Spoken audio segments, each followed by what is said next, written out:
وہ ہم شعروں میں اکثر سنتے ہیں، زمین میلی نہیں ہوتی، زمن میلا نہیں ہوتا، محمد کے غلاموں کا کفن میلا نہیں ہوتا۔ غالباً غزوہ احد میں یا بدر میں یا احد میں غالباً صحابی شہید ہوئے، تو اب کیونکہ ماحول ایسا تھا کہ جلدی میں دو صحابیوں کو ایک ساتھ ایک قبر میں دفن کر دیا گیا۔ اب یہ مستند کتابوں میں حدیث پاک، تو ان کے قبر مبارک کے قریب سے پانی کا رستہ تھا، تو اندازہ کریں حدیث پاک نقل فرمائی ہے کہ کم و بیش 46 سال گزر گئے۔ اتنے سال گزرنے کے بعد وہ پانی سے قبر کھل گئی۔ اب وہ جو صحابی شہید ہوئے تھے ان کی غالباً ٹانگ پر یا کہیں ٹانگ سے اوپر کہیں زخم آیا تھا، تو انہوں نے اس وقت جس وقت وہ دفن ہو رہے تھے، کیے جا رہے تھے، تو انہوں نے اپنا ہاتھ اس پہ رکھا اور اسی دوران روح پرواز کر گئی۔ اب 46 سال کے بعد جب ان کو منتقل کرنے لگے تو دیکھنے والوں نے کہا کہ قسم کھا کر یہ بات بتائی کہ محسوس یہ ہوتا تھا کہ جیسے ابھی کل ہی شہادت ہوئی ہے۔ اندازہ کریں، یہ بہت بڑی بات ہے۔ یہ جو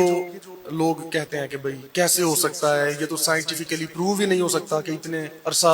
آپ نے سائنس کی تحقیق پڑھی سنی ہے، سوشل میڈیا پہ بھی چلتی ہے کہ کتنے گھنٹوں بعد کیا ہوتا ہے، پھر 2-4 دن بعد کیا ہوتا ہے، پھر 3 مہینوں تک کیا حال بن جاتا ہے مردے کا۔ 46 سال تو ان کی خوشبوئیں اور ان کا جسم، ان کی تازگیاں یوں ہی برقرار تھیں، اور ہوا یہ کہ منتقل کرتے وقت، اب یہ اگلی بات بڑی قابل غور ہے، منتقل کرتے وقت وہ ہاتھ جو تھا وہ زخم سے ہٹ گیا تو اسی وقت خون پھر جاری ہو گیا۔ اب آپ اندازہ کریں، مرنے کے 46 منٹ بعد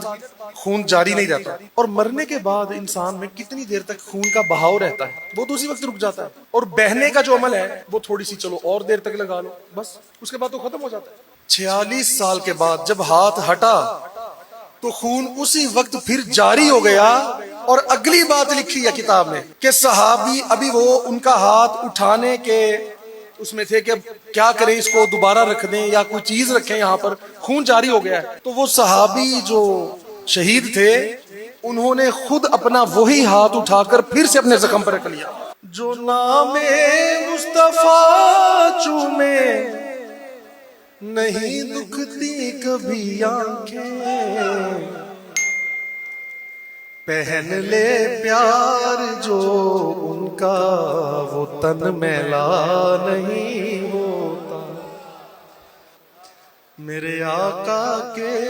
غلاموں کا کفن بھی میلا نہیں